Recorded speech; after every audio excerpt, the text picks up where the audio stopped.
Peace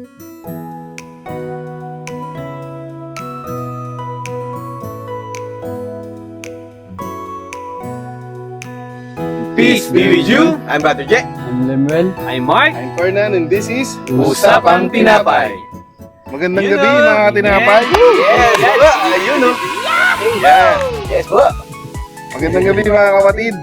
So kung makapansin nyo, meron naman tayong special Oo. guest ngayong gabi mga kapatid. Pogi. Yes. Oo. Isa ko yan. Itong brother nating to, kasabay ko siya na pumasok dito sa community. Isa siyang malapit na kaibigan, tsaka kumpare ko yan. So mga kapatid, please welcome Brother Lemuel. Okay, bago ang lahat, ako nga pala si Brother Lemuel. Asawa ko si Sister Lori. Hi sis. Sis. Hi. Ate. Gumraduate kami ng CLS 2018, parang 2018. 18, tagal na. So, mag 8 years na. So, una, sabi namin bago kami testing lang. So, ayun, yung testing namin, tumagal ng tumagal. Oo. Hindi namin nakalain na dito kami dadalhin nila. Amen. Yun, siguro first time ko na magganito. Sa totoo lang talaga, ayokong humarap sa mga ganito eh. Hindi ko alam, siguro yung pag naharap ako dito, yung ulo ko na punta sa talampakan. kaya nahihiya ako. So, yun. Amen. Ang kaya, kuya. Amen. Okay, mga kapatid, so dako na tayo no, sa ating unang basahin. Pero parang may sasabi mo na si Brother Fernan kung anong darating na Sunday for this Ay, oo nga. reading. Okay mga kapatid, ang Okay. pinagdiriwang po natin ngayon ay ang 13th Sunday in Ordinary Time. And ginugunita rin natin yung St. Peter's Pence, Obulum Sancti Petri.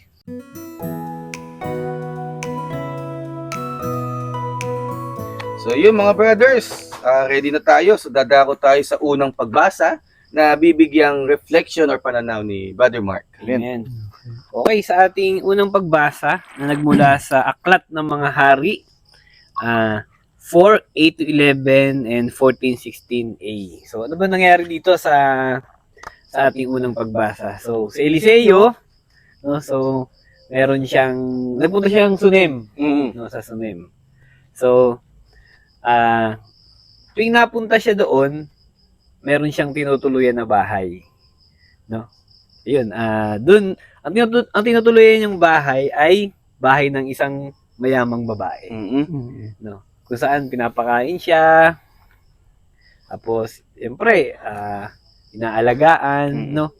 Tapos, sabi ng mayamang babae doon sa kanyang asawa, may asawa kasi yung mayamang babae, sabi niya doon sa asawa niya, ipagpatayo natin ng silid itong si Eliseo. Kasi alam naman natin siya ay talagang makadiyos. No? Kasi nga, siya, propeta kasi itong si Eliseo. No? So, pumayag yung kanyang asawa. Okay, so lagi, yung pupunta siya doon sa Sunem, doon siya tumutuloy. No? Kasi, pabalik-balik siyang napunta doon kasi nga kailangan niyang maghatid ng mabuting balita. So, doon sa kwarto niya, meron ding nilagay na higaan, na upuan, lamesa, at saka ilaw. So, kompleto. Talagang makakapagpahingang mabuti si Eliseo doon. No? So, sinabi niya din doon sa kasi naging mabuti nga sa kanya yung babae. Tinanong niya ngayon si Gacy. So, may isang babae doon na pinagtanungan niya, kasi naging mabuti sa kanya yung mayamang babae. Ano ba yung kailangan nung mayamang babae? Ang sagot ni Gacy, wala po siyang anak at yung kanyang asawa ay matanda na. Okay. No, so, ngayon pinatawag ni Eliseo yung mayamang babae. At ang sinabi niya, 1 taon mula ngayon magkakaroon ka ng anak. Okay, so, yun yung kwento ng ating pagbasa. So, sinasabi dito na tayo, mga tao, kasi napansin nyo naman, yung mayamang babae, si Eliseo, pupunta. Pwede mo namang pakainin lang yun. Tapos okay, pwede ka nang umalis. Pero grabe yung pag-entertain niya sa kanya. Kasi nga, alam niyang makadiyos yung tao. Dahil nga isa siyang propeta eh. Sana all ganun. Oo, no? So, ang ginawa niya, dahil nga mayaman siya, able naman siya eh. No? Nagpatayo ng kwarto para doon kay Eliseo. No? At dahil nga sa kabutihan, no, binigyan siya ng alam mong yung hindi naman nag-e-expect ng kapalit yung mayamang babae, pero tinupad niya or tutuparin niya after 1 year na magkaroon ng anak niya.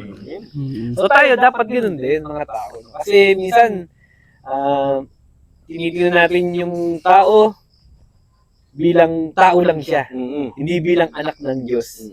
No? Kasi pag ang naging tingin natin sa mga tao, sa mga kaibigan natin ay mga anak ng Diyos o maka-Diyos, syempre iba yung pagmamahal na ibibigay natin sa kanila. No? So, hindi lang basta, kain ka na, pwede ka na umalis. Kundi, talagang magkakaroon kayo ng magandang relasyon. No? So, at ganoon din sa mga taong hindi natin kakilala. Kailangan nakikita natin sa kanila na nabubuhay ang Panginoon sa buhay nila. Na dapat makita natin ang Panginoon sa kanila mismo. Para, matutunan din natin silang mahalin kahit sino pa sila. Lalo na minsan yung mga, yung mga nakakasamaan natin ng loob, yung mga parang hirap intindihin. So, kailangan makita natin ng ating Panginoon sa kanila.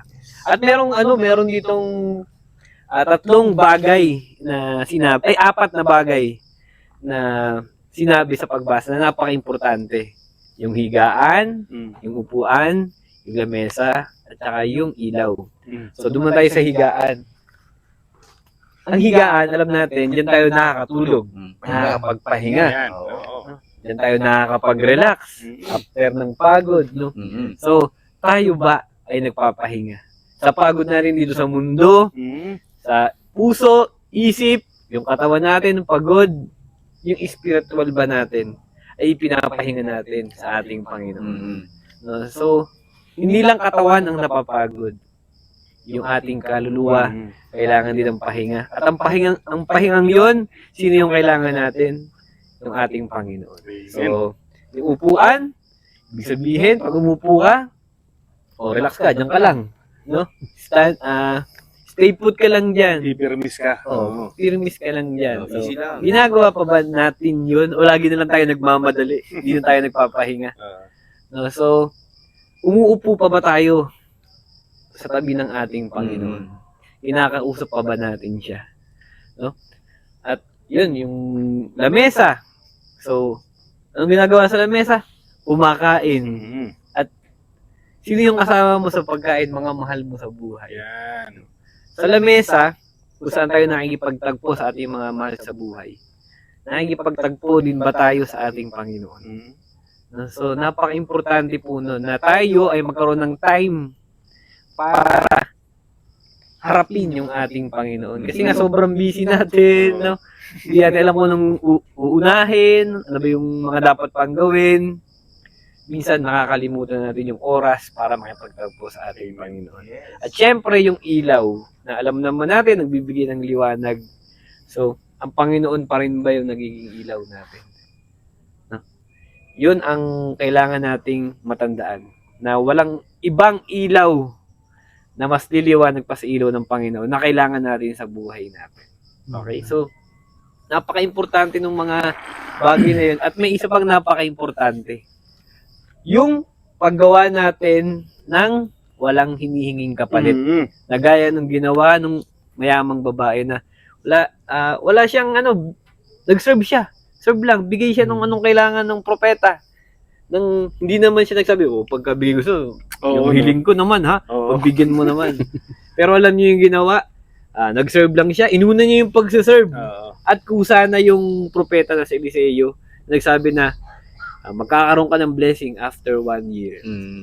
Sana po ganun din tayo. Tayong lahat, no? Na mauna dapat yung pagmamahal natin sa ating Panginoon, yung pag-serve natin sa ating Panginoon, na yes, may mga kailangan tayo sa buhay, pero alam naman natin na alam din ng ating Panginoon yun at ibibigay niya yun basta tayo ay tunay na naglilingkod at nagmamahal sa Kanya. Amen. Nice. Nice, bro. Galing. So, yun.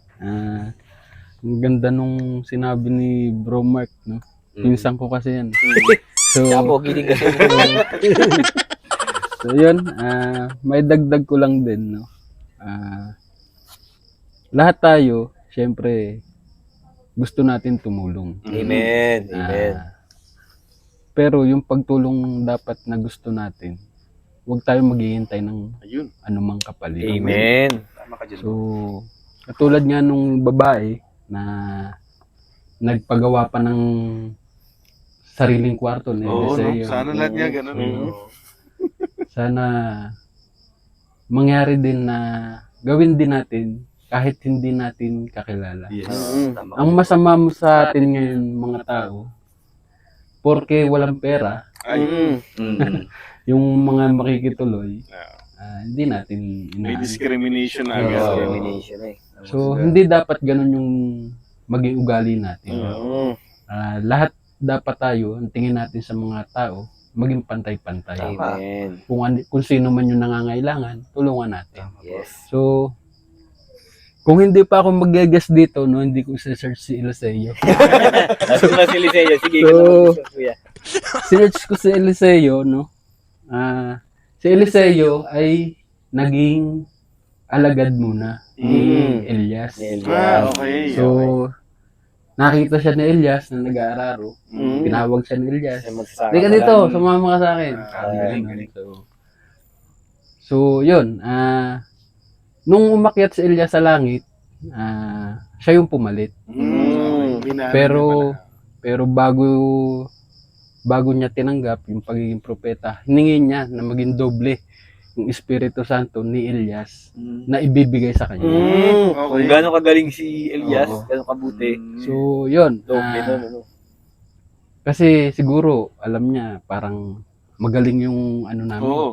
Yung sinundan nauna, niya, no? oo, Magaling. oo. So, kailangan Mas galingan niya. maanuhan ko. Kahit Mabantayan man makalahati ko man lang Ayun, yung kagalingan niya. pangalahati. So, yun. Kung si Elias, kilala sa pagiging sa apoy, ito naman si Eliseo bilang isang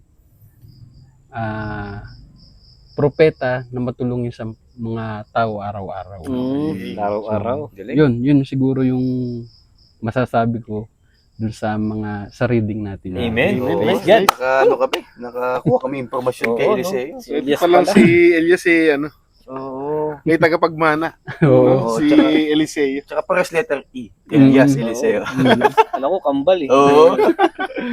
Amen, amen. Amen. Praise God.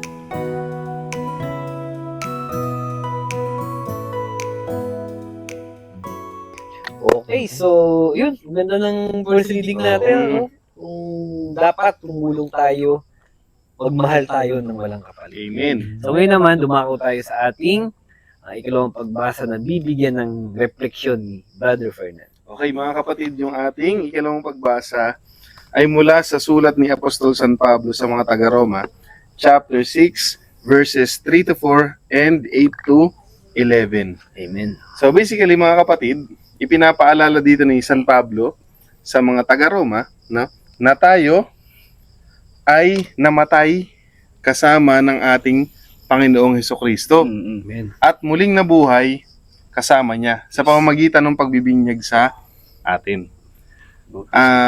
Kung tayo ay naniniwala mga kapatid na tayo ay kasama ng Diyos dahil tinanggap na natin siya, dapat maniwala din tayo na nung muling nabuhay ang ating Panginoon, mabubuhay din tayong muling kasama niya at mabubuhay tayo ng walang hanggan.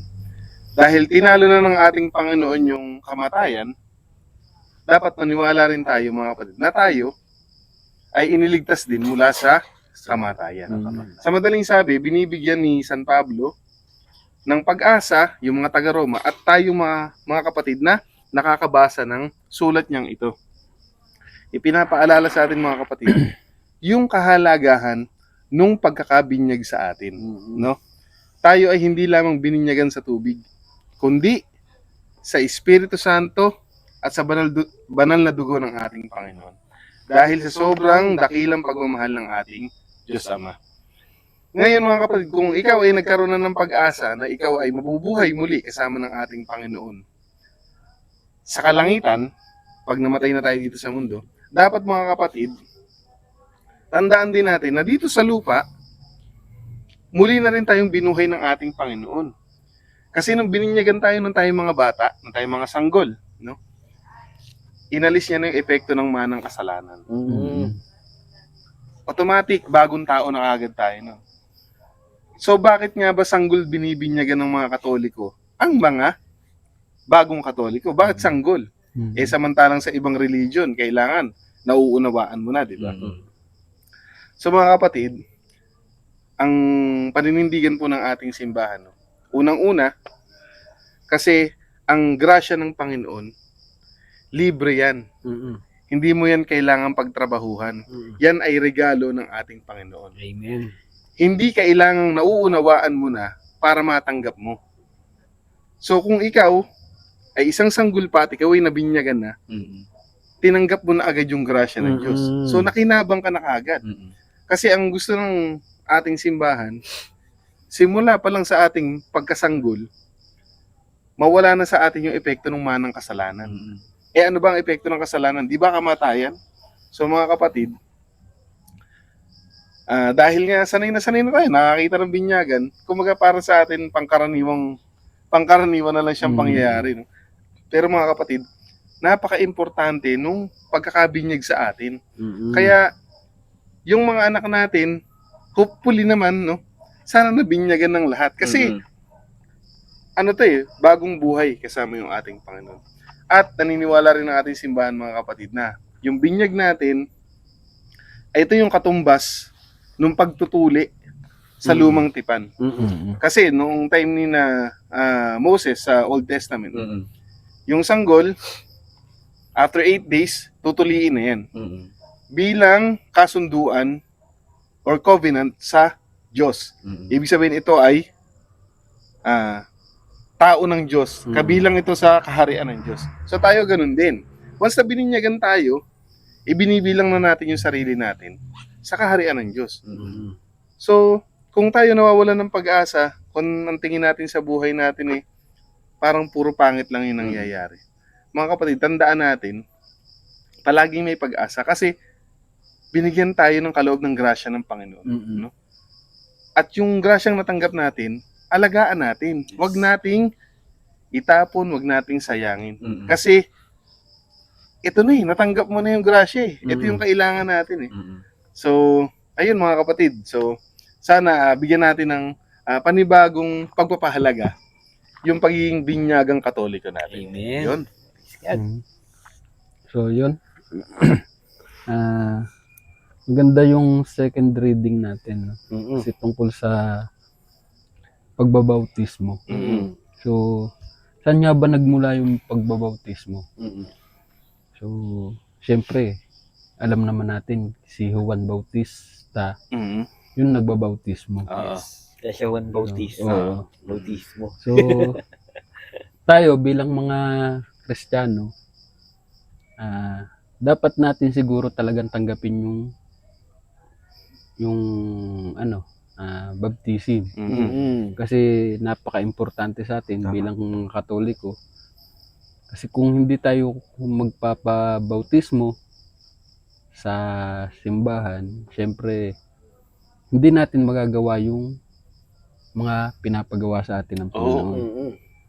At syempre ano na rin doon yung paglilinis sa atin. Nililinis na tayo. Kaya tayo binubuhusan ng tubig. Tinatanggal na yung mga kasalanan natin. Yung mga maling gawa na namamana natin. Tama. So, si Jesus nga 'di ba? Nagpa-bautismo. Tayo ba kaya? Diyos yun, Oo. Tapos, bago siya nagmisyon, Tama. nilinis niya muna yung kanyang sarili. Amen. Bago siya gumawa ng mga dapat niyang gawin. So, yun Yun yung naging ano ko dun sa second reading. Amen. Sayang kung pwede lang sana magpabinyag uli para malinis ka uli, no? Oo. Pero meron naman tayong kapalit nun. Siyempre, yung Sacrament of Reconciliation. No? So, hindi man tayo pwedeng magpabinyag uli. Pero yung pangungumpisal, pwede nating ulit-ulitin. Oo, unlimited yun. Oo. Nice, nice.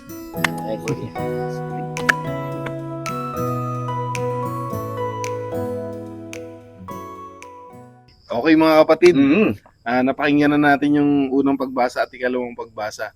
Ngayon naman, dako naman tayo sa highlight nitong ating podcast. Yes. Brother J, Mm-mm. pakibigay mo naman sa amin yung reflection mo sa ating mabuting balita. Okay, mga brothers, no? So sa ating mabuting balita, ito ay ayon kay San Mateo. So dito sa ebanghelyong ito, ngayong Sunday na to, medyo mabigat ang binitawan dito ni Jesus, no? Doon pa lang sa unang talata, mga brothers, no, ang sabi ni Jesus, ang sino mang umiibig sa tatay, sa nanay, ay hindi daw dapat, hindi siya karapat-dapat para kay Jesus. Pangalawa, ang sino mang umiibig sa anak ay hindi rin karapat-dapat kay Kristo. Doon pa lang po, may comparison na eh. Pinagkumpara yung mahal mo sa buhay tsaka kay Kristo. Amen. At ito pa, may nabanggit sa talata dito sa Ebanghelyo, yung tungkol sa gantimpala, mga brothers, no? So, pangalawang point ng ating Ebanghelyo is yung gantimpala. Nabanggit nga dito na ang tumatanggap sa inyo ay tatanggap din sa akin, at kung sino man tumatanggap sa nagsugo ay tumatanggap din sa propeta, kung sinong sinugo na propeta din. Unahin natin doon sa unang part na kung sino ang masigit pang umiibig sa nanay, sa tatay, ay hindi daw dapat kay Kristo, no? Hindi naman ibig sabihin ni Kristo dito na talikuran mo ang iyong mga mahal sa buhay, yung pamilya mo, yung nanay, tatay, no? Ganun din sa anak mo, no? Ang pinupunto ni Jesus dito, syempre, kung magbubuo ka ng pamilya, no? Kung mahal mo ang nanay mo, tatay mo, unahin mo muna si Kristo. Amen. Oo, syempre unahin natin sa anak, no? Bago ka magkaroon ng anak, ipinagdasal mo yan. Sino ang nagbigay niyan? Si Kristo. Okay? Ganun din sa magulang, no? Ang magulang nagdasal din yan na para maging anak ako. Oo. Sino ba naman ang may dahilan at nagbigay sa magulang ko ng anak? Syempre, siya din. Amen. Lahat ng dulog, lahat ng ng mga panalangin ay binibigayan ng Panginoon. Amen. Sa ibang refleksyon sa talatang 'yon, mas unahin bigyang priority ang ating Panginoon sa lahat ng bagay, hindi lang sa mga mahal sa buhay. No? Sa panahon natin ngayon, pag meron tayong mga ginagawa, pinagkakaabalahan, trabaho man, negosyo man, sa kahit ano, no, madalas nakakalimutan natin ng Diyos. Dumadalangin tayo sa ating Panginoon, Panginoon, no, mapumut ako, gawin niyo akong hepe, gawin niyo akong manager, gawin niyo akong bisor. Pinagkaloob ni Kristo, no?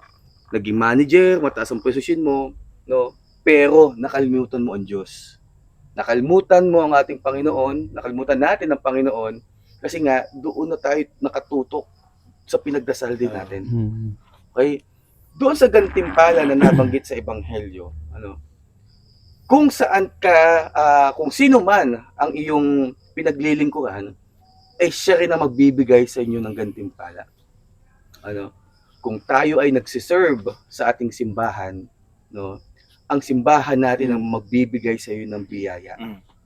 Pag sa ating Panginoon ikaw ang nag-serve, sa kapwa ikaw nagsiserve, sa ating kapwa, si Lord din ang magbibigay sa iyo ng gantimpala.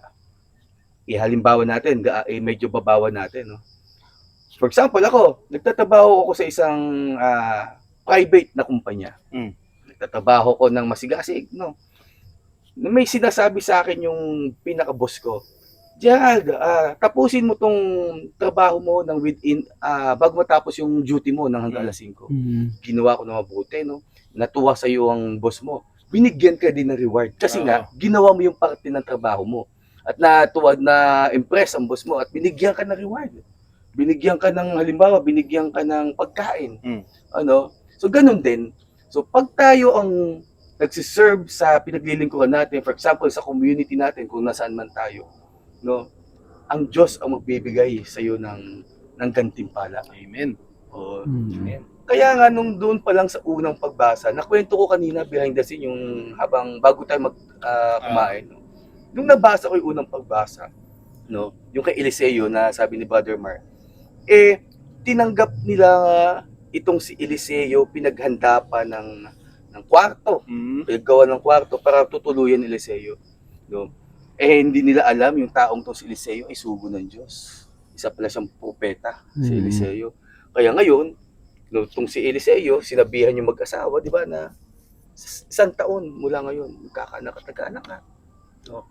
So, gano'n ang ibig sabihin ng meaning or reflection ko sa Ebanghelyo na sa lahat ng bagay, unahin mo ang ating Panginoon. Amen. No? Magalit man sa'yo yung asawa mo, magulang mo, o yung anak mo, pero nakikita ng Panginoon yan. Oo, dahil inuna mo siya, sige, ako na bahala sa iiwan mong problema. Yung lahat ng worries mo, ako ang bahala kasi Amen. inuna mo ako. Mm. No? Usually, ano yun sa buhay ko, may share ko lang mga brothers, yung sa family ko, madaming mga event. Pag hinahanap ako ng tatay ko, every weekend, sasabihin niyan, Kuya, hindi ka na nauwi dito sa bahay. Hindi ka na nabisita dito sa bahay. Pag weekends kasi, pag Sabado-Linggo, kasi ang commitment ko, service. Oo. Di, minsan nagtatampo na yung magulang ko, iba kong kapatid, kasi nga, di na ako nakakasama sa mga kainan, sa mga labas, sa kwentuhan. Pero dahil sa inuuna ko ang Diyos, inaalay ko na lang kay Lord, yung worries ko na, Lord, alam ko may magtatampo sa akin. Kasi nga, nawawala na akong oras sa aking pamilya, sa mga mahal ko sa buhay. Nagtitiwala ko sa ating Panginoon. Ang alam ko kasi, ang iniisip ko na lang na, pag inuna ko ang ating Panginoon, inuna natin ang Panginoon, may reward tayong, may makakamit tayong reward Amen. Oo, lalo na pag may pinagdadasal ka na maigi. Mm. O pag pinagdadasal mo na maigi yan, tapos ginagawa mo yung action, pagtulong sa kapwa, yung commitment sa service mo, sa community, sa simbahan. Well, naniniwala ko doon mga brothers. No? Kaya mga kapatid, so sobrang lalim ng ating ebanghelyo ngayon. No? So iba't iba tayo ng interpretation pagdating dito na baka isipin ng iba ay talikuran na o iwanan mo na yung mga mahal mo sa buhay, pamilya mo, nanay, tatay, anak mo, o miski asawa mo. Pero ito po talaga ang sinasabi ng Diyos, no, na kailangan nating unahin ang ating Panginoon kaysa sa mga mahal natin sa buhay. Amen. So yun, ganda nung reading, no? Tsaka naano rin ako dun sa sinabi ni Bro Jen na lagi nating unahin ng Panginoon. So lahat ng bagay, dapat laging una ang Diyos. Amen.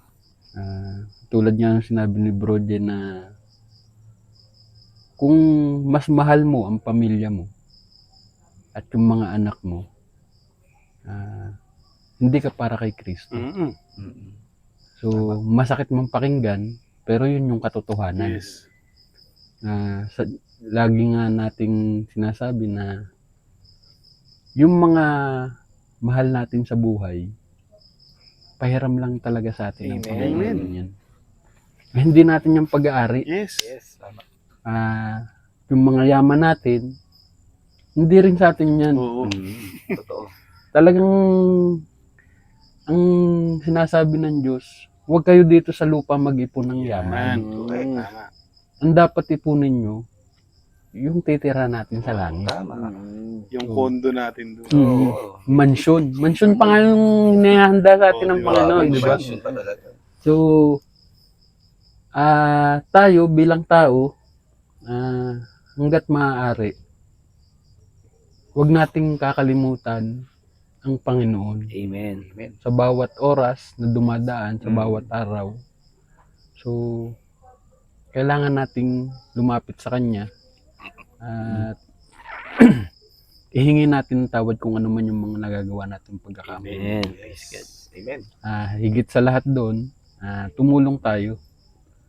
Tumulong tayo hindi para mabigyan tayo ng gantimpala nung tinutulungan natin. Sinabi ko nga kanina, no? Tumulong tayo nang hindi tayo naghihintay ng anumang kapalit. Sakto. Yes, amen. So, yun.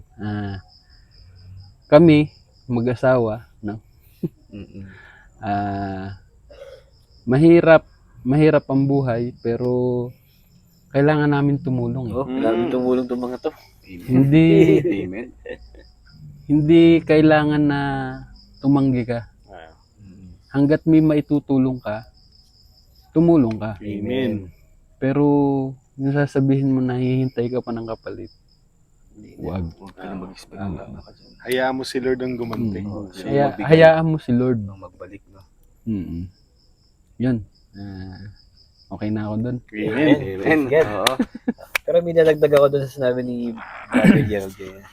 Diyan nagkakaroon ng conflict yung mga laging sinasabi, family first muna ha. Yan, diyan tayo nagkakaroon ng conflict. Pag narinig natin tong, lalo na pag narinig mo tong Verse na yun. Bible verse na to, naku, sapul talaga, lalo na yung basta, marami tayong kilalang ganyan na Marami talagang hindi mo mayayakag sa mga gawain, simbahan.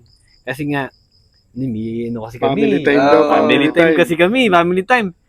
Pero, grabe yung family time na ginagawa. Na family first na talagang, wala na, pag puro family first ang inisip mo, hindi ka na talaga makakapag-serve. Kasi, wala ka ng ibang wala na, hindi mo na maiisip yung mag-serve. Kasi nga, lagi ka talagang kailangan ng pamilya mo. Hindi pwedeng hindi ka kailangan ng pamilya mo. Pero dapat po nating isipin na pag ang Panginoon ang inuna natin, siya ang bahala sa pamilya natin. Yes. Naniniwala ko dyan. Yes, minsan nakakalungkot. Aalis tayo ng bahay. Minsan umiiyak ang mga anak mo. Nakakalungkot talaga. Minsan may sakit yung anak mo, kailangan mo mag-serve. Talagang masakit sa dibdib yun. Pero kung naiintindihan mo yung sinasabi ng Panginoon na unahin natin siya, Eksakto. magtitiwala ka sa Kanya.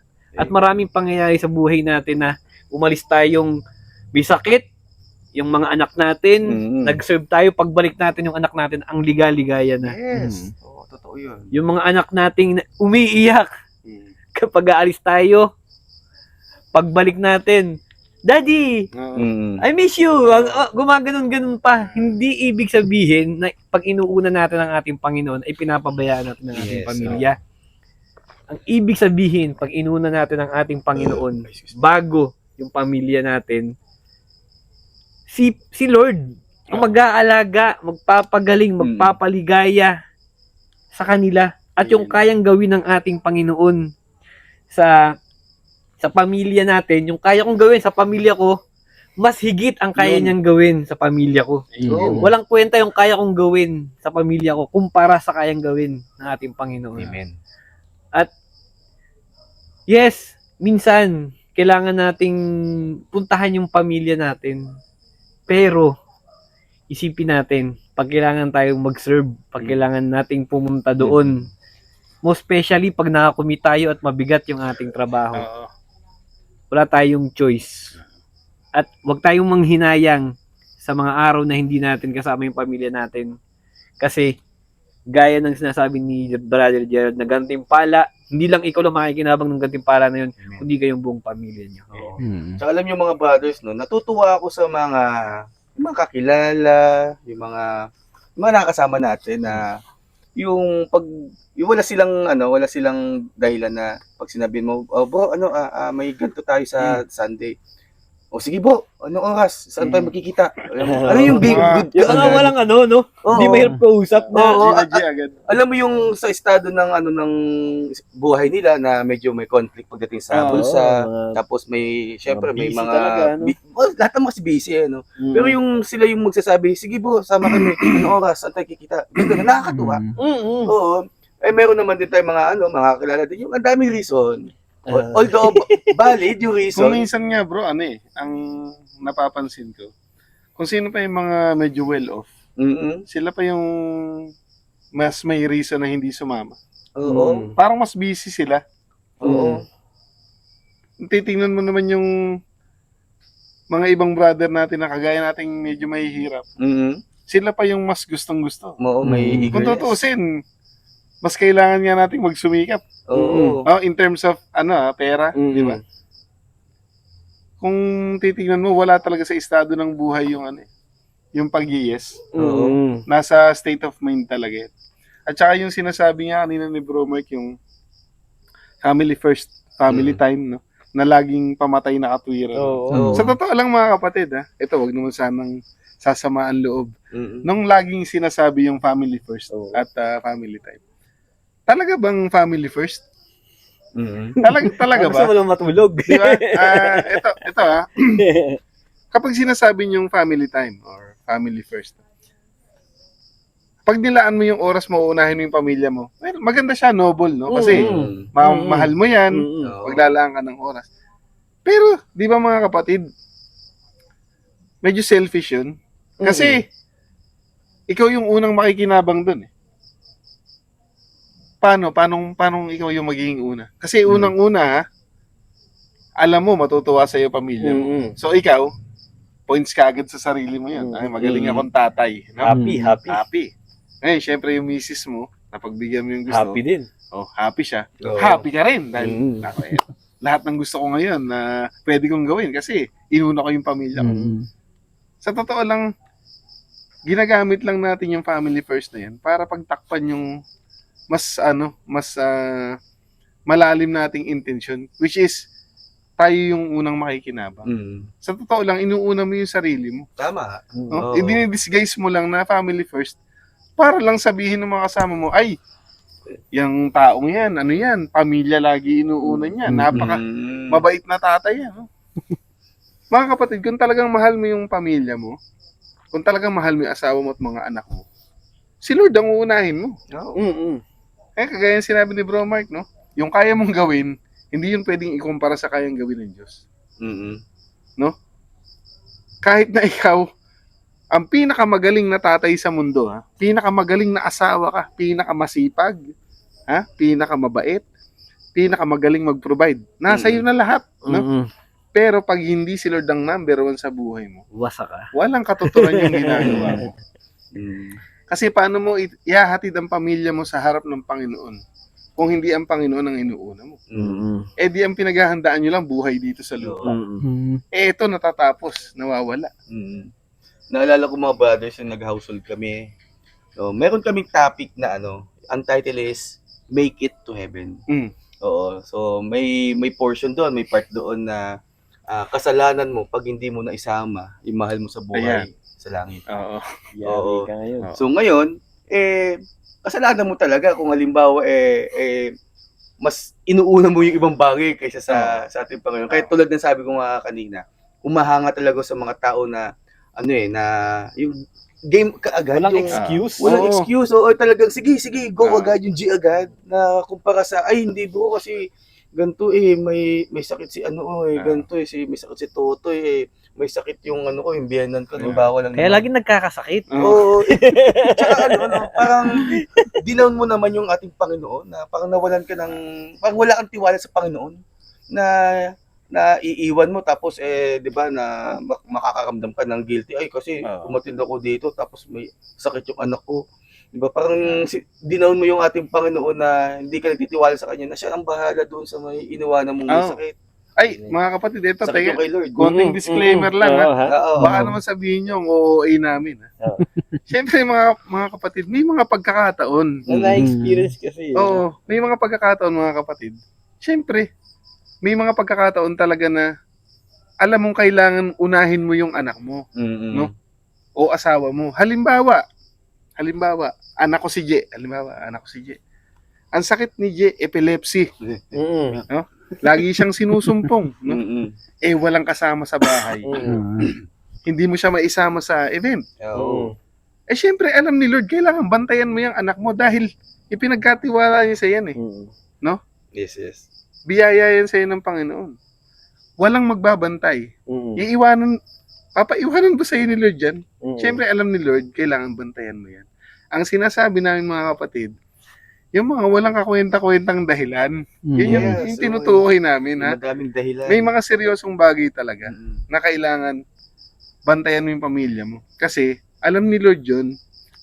Pero yung mga reason na mga sabaw na sabaw, ay magmumall kami ngayon, nakaschedule kami. Bibili kaming Mga ganyan. gamit ng bata. Oo, bibili ng gamit ang bata.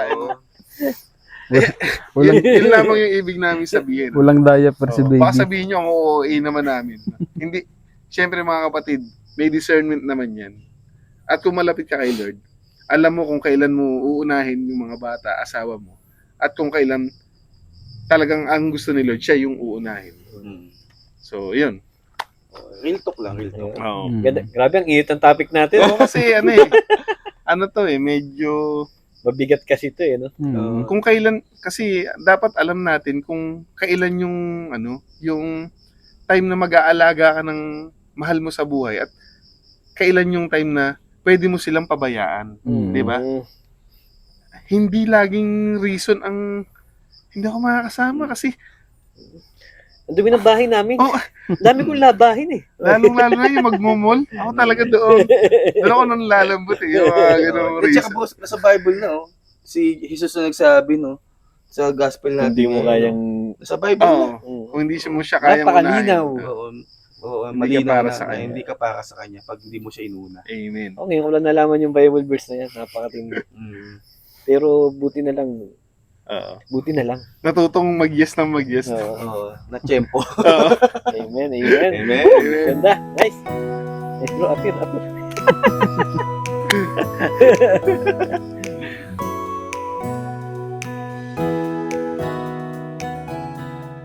Okay, mga kapatid, napakainit tong topic talaga na Sa pag-usapan. parang kulang yung oras natin. Relate. Halos lahat kasi tayo na-experience kasi natin yan. Ngayon naman mga kapatid, pakinggan naman natin kung ano ba yung pagkakaugnay nitong mga binasa natin ngayong gabi. Brother Je?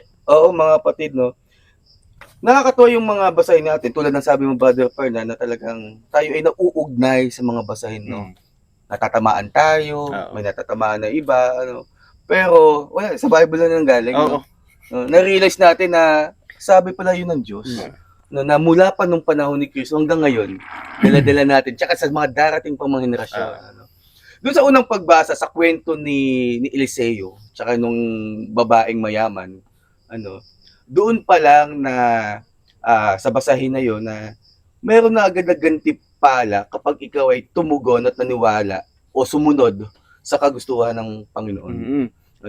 Si Eliseo, isang propeta, na itong mag-asawang ito ay hindi pa magkaanak, matanda na, Maganda yung kwento na yon na sa ikalawang hari, sa Aklat ng Mga Hari.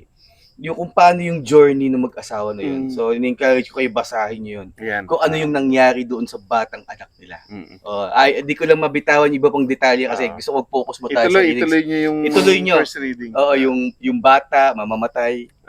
Tapos mabubuhay yung bata nang dahil kay Eliseo. Maganda, ituloy nyo yun. Kasi binasa ko yung buong story ng hari. Ayun. So dito, ay dahil sa tinanggap ng babae si Eliseo, pinaghandaan ng kwarto, may mga gamit pa, may kama, ilaw pa, sabi ni Mark, tsaka upuan. May kapalit na binigay dun sa mag-asawang yun Yun nga yung sinabi nga ni Eliseo na 1 taon mula ngayon, magkakaroon daw sila ng isang anak at lalaki pa nga daw yun. So ayun, pag tinanggap mo yung serbisyo at pinagsilbihan mo ng magandang serbisyo yung kung sino man na alam mo propeta na makapagbigay sa'yo ng biyaya, bibigyan ka talaga ng reward niyan. Pag ikaw ay magiging tagasunod ng ating Panginoon at sinusunod mo talaga siya ng buong puso mo, yung gantimpala, asahan mo, ilalagay sa'yo sa tamang panahon, tamang oras. Amen. Matanda na yun yung mayamang babae at yung kanyang kapartner. Kaya nga sa takdang panahon at takdang oras, ayun, nagkaanak sila.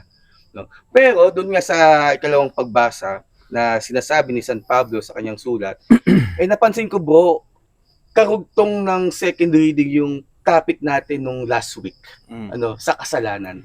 No? Dito ipinapahiwatig ni San Pablo sa kanyang sulat sa mga taga Roma na bago tayo sumunod at ibigay sa iyo ng Diyos ang reward, kailangan mo munang maglinis ng kalooban. Mm. Kasi sa bilang tagasunod ng ating Panginoon, kailangan malinis ang iyong puso. Mm. Ang hirap kasi pumunta sa isang service, sa isang mission na ikaw ay madumi, Yan. na ikaw ay makasalanan. Kasi nga ang pagsisilbihan mo is banal na tao eh. Mm. Diyos yung pagsisilbihan mo eh. So ikaw, kung may dala-dala kang kasalanan, mabigat na kasalanan, kailangan linisin mo muna yan. No, kasi may darating na special na tao, may sasamahan kang special na tao na kailangan mo mag-ayos din. Oo. Di ba nga mga brother, Brother Lemuel, pag may darating kang bisita sa bahay nyo, anong gagawin mo sa bahay mo? Maglilinis. Maglilinis. Mm. Ganun Tiles. No. Ipapatay. At Papalagay ng bubong yung terrace. Oo. Ganun. oo, tapos maglalagay mo ng floor wax, bubulutan mo Oo. yung sahig. Di ba ganun eh? Kailangan na natin muna maglinis para yung darating na tao na pagsisilbihan natin, di ba, katanggap-tanggap sa kanya. Dito naman sa gospel, sobrang napakainit na usapin na nasa Diyos na pala yung kasabihan na unahin natin siya. Mm. Bago natin unahin ng ating Panginoon, sabi ko kanina, tayo maglinis muna ng ating kalooban, ng ating mga kasalanan. Tanggalin natin muna yan, mga kapatid. Unahin natin ang Panginoon sa lahat ng bagay. Sa pamilya, sa trabaho man, mga brothers, mga sisters, sa negosyo mo, Kasi, tulad ng sabi ko kanina, kay Lord ang galing yung negosyo mo, pinagdasal mo yan eh. Amen. Mm. Oo eh. Tapos ngayon, binigay sa'yo, kakalimutan mo naman siya. Ang dami mong dahilan para lang... Busy na eh, no? Busy. Oo, ay busy ako eh. Kasi ganito, may trabaho ako eh. May work from home ako, halimbawa, gano'n. Binigay sa iyo ng Lord, tapos di mo ibabalik yung glory sa ating Lord, no?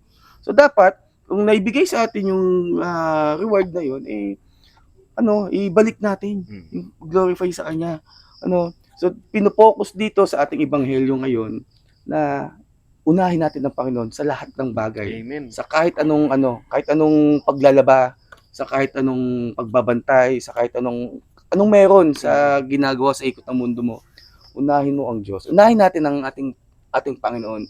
At sabi nga, ang gantimpala, no? Kasi kung ano yung pinagsisilbihan mo, siya ang magbibigay sa iyo ng gantimpala. Amen. Higit pa yun sa inaasahan mo, higit pa yun sa pinagdadasal mo, at higit pa yun sa kung ano yung iniisip mo na gusto mong makamit. Kasi iba magbigay ang Diyos. Ang bigay ng Diyos, naka-ribbon,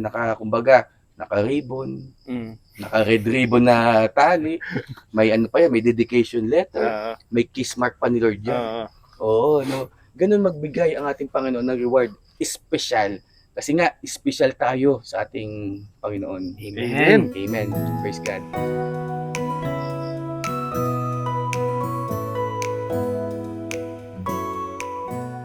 So, yun mga brothers, sobrang sobrang ang linaw ng ating mga topic, no? So nabigyan na natin siya ng pananaw, connection. So ngayon mga brothers, paano natin ito ma-apply Yan. sa buhay din natin, no? So para kay Brother Marco, para sa iyo, paano mo siya ma-apply? Okay, so kanina pinag-uusapan natin yung silid na ibigay kay Eliseo, no? Tayo po, bigyan din natin ng silid sa buhay natin ng ating Panginoon. Yes. Bigyan natin siya ng oras. Bigyan natin siya ng priority, no? Sa buhay natin. Kasi pag yun ang binigay natin sa kanya, yung gantimpalang sinasabi ni Brother J, ay ibibigay din niya sa atin. Amen. No? So, at yung pagbibigay natin ng kwarto sa kanya, hindi naman ikaw hindi ka nawalan doon. Oo. Magkakaroon ka pa doon lalo. Amen. Kasi pinapasok mo sa buhay mo si Lord. Binigyan mo siya ng time, pinrioritize mo siya. Ikaw ang mas makikinabang doon kasi ibe-bless ka ng ating Panginoon. Amen.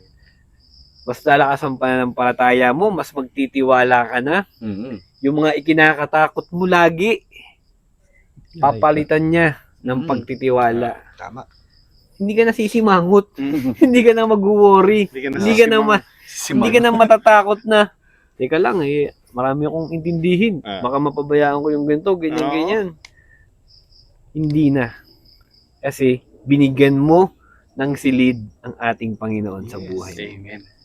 Okay, so yung pagtulong ng walang hinihinging kapalit. Yan. So, tama na yung ano bang mahihita ko diyan? Ano ba yung para sa akin diyan? Yayaman ba tayo dyan? Yayaman ba tayo diyan? Iba lang ano bang meron diyan? Kasi tayo mga tao siguro nga sa hirap ng buhay, no? Or masyado tayong ano ba to? Yung business ganyan, no? Pera na lang talaga usapan. So, importante po na tumulong din tayo ng walang hinihinging kapalit. Amen. At yun ulit, tayo din ang makikinabang doon. Oo. Pag tumulong ka sa iba, anong nararamdaman mo? Saya. Di ba? Walang makakapagbigay ng ligayang ganun. Yung ligayang natatamo mo sa pagtulong sa ibang tao. At yung ligaya na yun, dun pa lang panalo ka na. What more?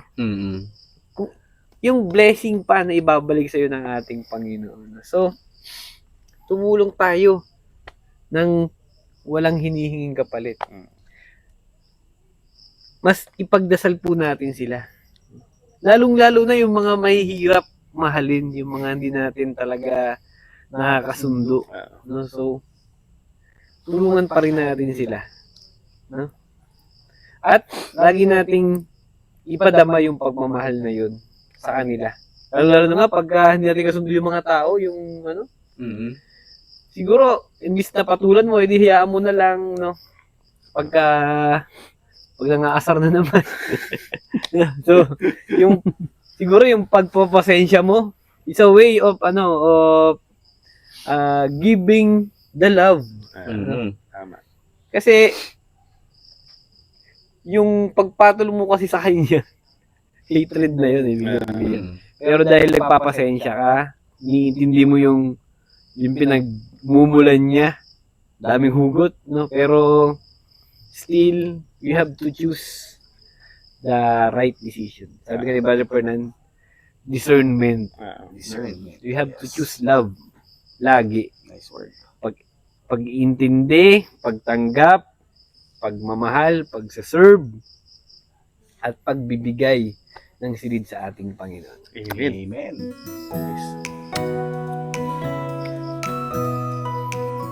Okay, so ngayon naman, pakinggan natin ang aplikasyon ni Brother Fernan. Okay. So ako naman mga kapatid, bibigyan ko ng pansin yung pagpapahalaga dun sa panibagong buhay na nakuha natin kasama ang ating Panginoon. Alam ko mga kapatid, no, sanay na tayo naririnig yung bagong buhay, binyag, bagong buhay, binyag. Kumbaga parang manhid na tayo sa halaga ng mga salita na yon. Kaya ngayon mga kapatid, gusto ko sana bigyan ng diin at bigyan ng panibagong pagpapahalaga yung mga salitang yan. Kasi mga kapatid, kung yung isang bagay na banal na natanggap natin ay hindi natin papahalagahan at ituturing ng nating pangkaraniwan, wala na tayong kayang pahalagahan na importante. Kasi kung yung importanteng bagay kaya mong baliwalain, ibig sabihin, naloko na tayo ng mundong ito. Dahil mga kapatid, tandaan natin itong mundo na to, marami tong trap. Marami tong nakalatag na mga bagay para ilayo ang ating puso at isip sa ating Panginoon. Gilibangin ka ng mundo. Lolokohin ka ng mundo, pahihirapan ka. Ilalayo ka sa ating Panginoon. Kaya ngayon mga kapatid, bigyan natin ng panibagong pagpapahalaga itong buhay natin. Kasi mga kapatid, once na nabinyagan ka na, tinanggap mo na ang Holy Spirit, may bagong buhay ka na kasama si Lord. Isipin nyo yun. Amen. Isipin nyo.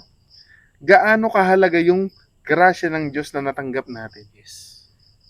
Hindi kami nagmamagaling. Dumaan din kami sa ganyang point. Baliwala lang sa amin yung buhay na yun. Ginagawa lang namin mga gusto namin. Ang pinaghahandaan namin, paano kami maglilibang. Yung vision namin, kailangan matugunan namin. Pero, dahil kami ay tinawag ng Panginoon at kami tumugon, muli, pinakita niya sa amin yung halaga ng buhay na ibinigay niya sa amin. Na ganoon din naman sa inyo mga kapatid. Itong buhay natin dito sa lupa, oo nga't pansamantala lang. Pero ito yung exam natin papunta sa langit. Kapag ito mga kapatid, itong exam natin dito sa lupa, itong ating buhay dito sa lupa, kapag ito hindi natin pinaghandaan, hindi natin naipasa ang test, walang retake to. Kahit na marami kang pambayad ng fee sa exam, one take lang to. One take. Ang kagandahan lang mga kapatid, maraming pagkakataon para balikan mo yung mga mali mong sagot. Ito lang yung exam na hindi pa tapos yung exam, malalaman mo na kung ano yung mga mali mong naging sagot. At pwede mo siyang burahin at palitan ng tamang sagot. Amen. So si Lord, ang ganda ng exam na ibinigay niya. Palagi kang pwedeng mag-start sa number 1 question. Ang number 1 question, mahal mo ba ang Diyos? So doon magsisimula ka na uling sagutan yung mga tanong para maipasa mo tong exam na to dito sa lupa. Amen. Ganon kahalaga mga kapatid yung buhay natin dito. Kaya kung ito man, kagaya namin, kung kayo man ay dumaan din sa panahon na binaliwala niyo yung halaga ng buhay na to, ito na yung pagkakataon mga kapatid para balikan niyo yung mga mali niyong sagot, burahin niyo at palitan niyo ng tama. Ibinigay na ni Lord yung cheat, yung answer. Ito yon sa Bible. Oh, may kodigo ka pa. Kayang-kaya sana nating ipasa to mga kapatid kung hindi lang matigas ang ulo natin. Huwag natin itumbas itong physical na katawan natin sa ating buhay espiritual. Mas mahalaga ang kaluluwa kaysa sa gusto ng katawan. So sana mga kapatid, nakatulong kami itong mga sinasabi namin para mabigyan nyo ng panibagong pagpapahalaga itong buhay natin dito sa lupa. Amen. Yun lamang mga kapatid, maraming salamat. Amen. Okay, ngayon naman mga kapatid, pakinggan natin yung magiging application ni Brother Jet. Oo, mga brothers, no. So, doon pa din ako magstay sa unahin natin ng Panginoon. Lahat naman tayo may mga kanya-kanyang dahilan. Lahat naman na reason natin is valid. Anak, asawa, trabaho, kahit saan, no. Pero dapat yung natin, yung pinaka number 1 focus natin ay ating Panginoon. Tulad ng sabi ko nung mga nakaraang episodes natin, last week o last 2 weeks lang ngayon, binigyan tayo ng Diyos ng 168 hours sa isang linggo. Bawasan mo lang naman ng isang oras yun. Yung 167, sa'yo na yan. Yung isa kay Lord. Yung isang araw na kailangan mo lang ibigay sa ating Panginoon, which is yung Sunday, sa pagsisimba, ibigay mo. Ilang oras lang naman ng misa. O sabihin natin, pinakamatagalan ng misa, so sobra lang yan, mga 10-15 minutes o hanggang 30 minutes. No? Yun lang ang hinihingi ng ating Panginoon. At binigay na sa iyo ng ating Panginoon yung 167 hours, binigay na sa iyo 6 na araw, no? Para mag-focus ka dyan sa ginagawa mo. It's either sa pamilya mo, sa anak mo, trabaho mo, kahit saan. Lahat kasi ng mga kilos din natin, nakikita yan ng ating Panginoon.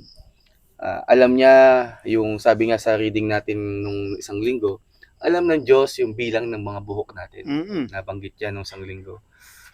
Miski mawala yung isang hibla ng buhok mo, counted pa rin yan. Alam ng bilang ng ating Panginoon yung hibla ng buhok. No?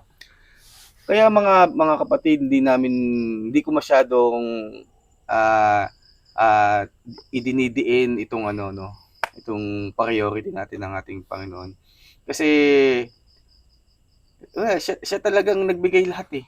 Siya ang nagpabago sa akin, no. Minsan nga nakakamdam na rin ako ng sa pamilya ko na baka isipin ng family ko na nanay tatay ko syempre may edad na baka nawawalan ako ng oras sa pamilya ko, no. Kasi nga yung weekends ko nasa ating Panginoon na lang, no. Kaya sa for sure nanonood yung mga kapatid ko kasi din sila, follower. Yung nanay ko nanonood yan po, every share ko publish natin, nanonood yun si mama. Ayan. So, alam naman ng parents ko ni mama papa na pagsisilbi kay Lord kasi nga yung nanay ko bro nakisuyo sa akin, may share ko. Ayan, shoutout sa nanay ko. Hi, tita. Oo. Kasi umuwi yung kapatid ni mama galing Canada. Kasi yung asawa ng tito ko may namatayan doon sa Tarlac. Sabi ng nanay ko sunduin ko siya ng next weekend. So sabi ko kay mama, di ako pwede. Kasi nga ako may tok ako.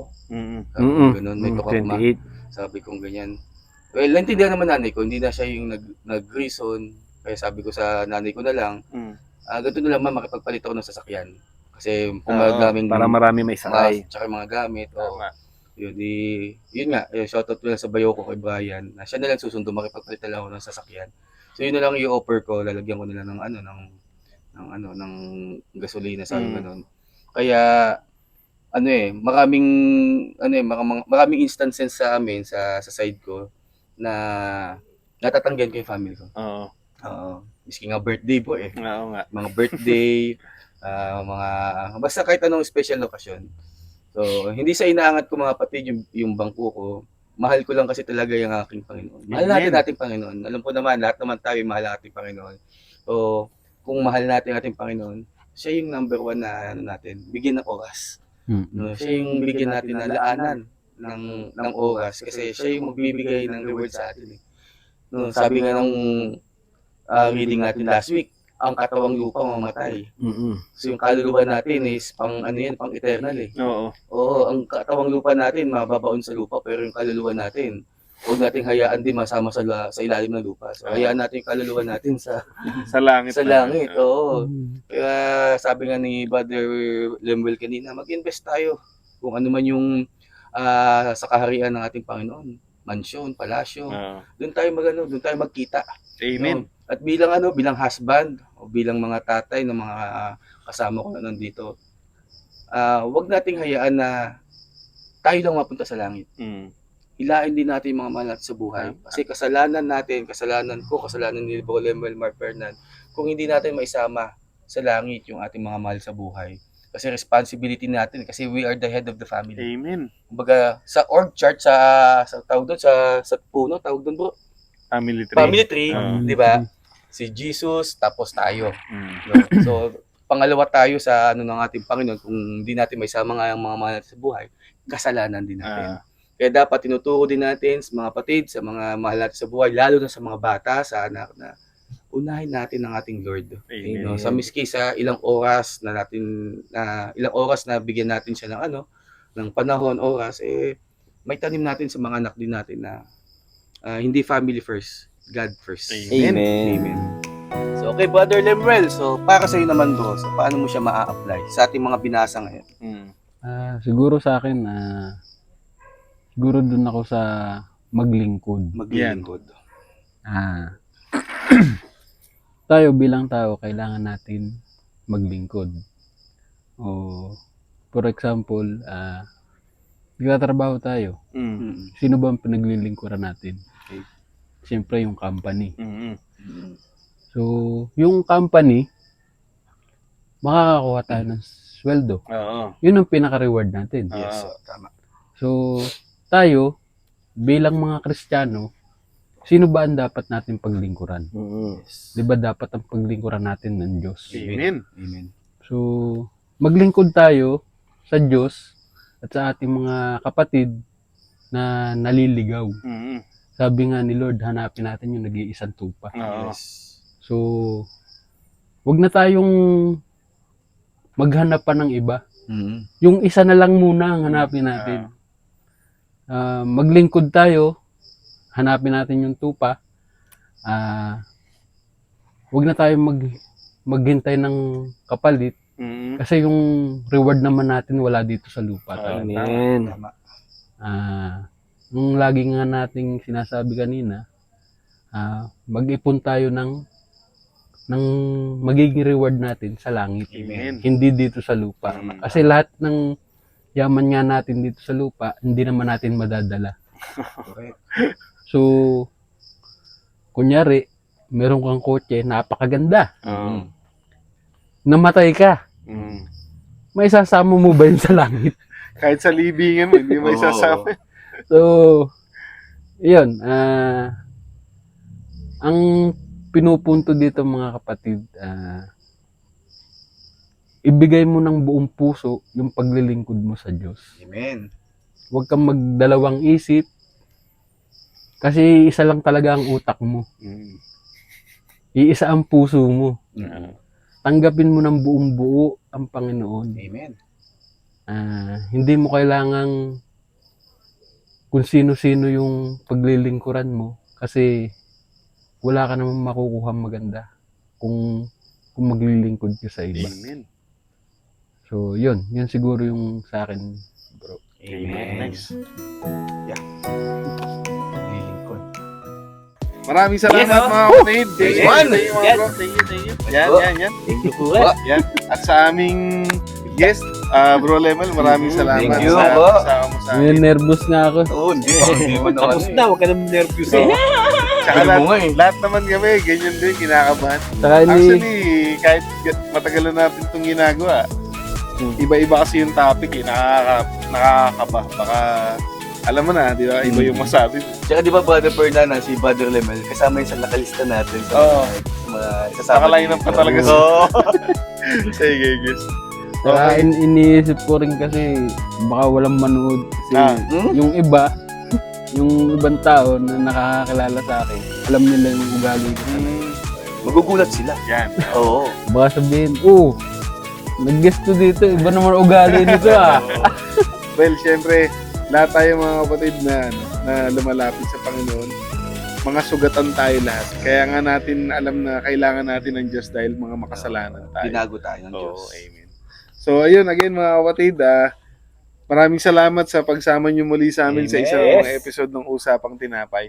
At bago kami magpaalam sa inyo, pinapaalala ko lang mga kapatid na sa darating na linggo, June 28, no? Yes. Ang ating Christian Araw Life na lang. Seminar nagaganapin sa Barangay de Ocampo, Trece Martires City. So, kung interesado po kayo na umattend or sumama sa aming seminar, which is free, no? Mga sarili nyo lang yung dadalhin nyo. Kahit may anak kayo kasama, walang problema. Meron tayong kids corner. May mag-aalaga dyan. Ready na lahat. Sagot namin yung pagkain nyo. At syempre, yung teachings, sagot din namin. At kung nagustuhan nyo yung aming kwentuhan, kung may napulot po kayong aral, please like, share, and subscribe. At nang sa ganun, patulungan nyo naman kami ng aking mga brothers na maikalat ang mabuting balita ng ating Panginoon. Amen, mga kapatid. So, meron po dyan comment section. So, ano po yung mga mensahe, yung sabihin, ano yung sinarating sa inyo ng ating Panginoon, or yung mga napulot po sa aming apat, i-leave nyo po dyan ng mga message nyo po, yung mga shout-out, greetings, kung may gusto nyo pabate, sabihin po din namin yan. So, meron na din po kami mga merchandise, na Usapang Tinapay merchandise. So, yan. So, meron po kami dyan, naka-flash sa screen, may mga amount. So, i-PM nyo na lang po. Okay? So, meron din po kaming Usapang Tinapay podcast sa Facebook. So, pwede po kayo dyan mag-DM. Direct message po kayo sa amin. Pa-like, subscribe, and share na lang po yung mga videos po namin with you. Amen. Okay, so grabe yung yung episode na to. No? Amen. Mainit Mainit. at masarap pag-usapan. Mainit, No? Siyempre, totoo na dapat unahin natin ang ating Panginoon. Amen. At siyempre, kailangan din nating magmahal ng walang kapalit. No? At yun, ang maging tingin natin sa ating sa mga taong nakapaligid sa atin ay si Jesus din. Amen. Para mahalin din natin sila kahit ano pa sila. Amen. Okay, so syempre, next week, meron ulit Yan. panibagong episode, panibagong pag-uusapan, panibagong matututunan. Kaya samahan niyo po muli kami. Amen. At syempre, June 28 ulit. Yan. No? Ulitin ko. Young couples, punta po kayo sa aming Christian Life Seminar. 8 to 5 p.m. lang. Please make time. Please give time for the Lord Yan. and for your family. No?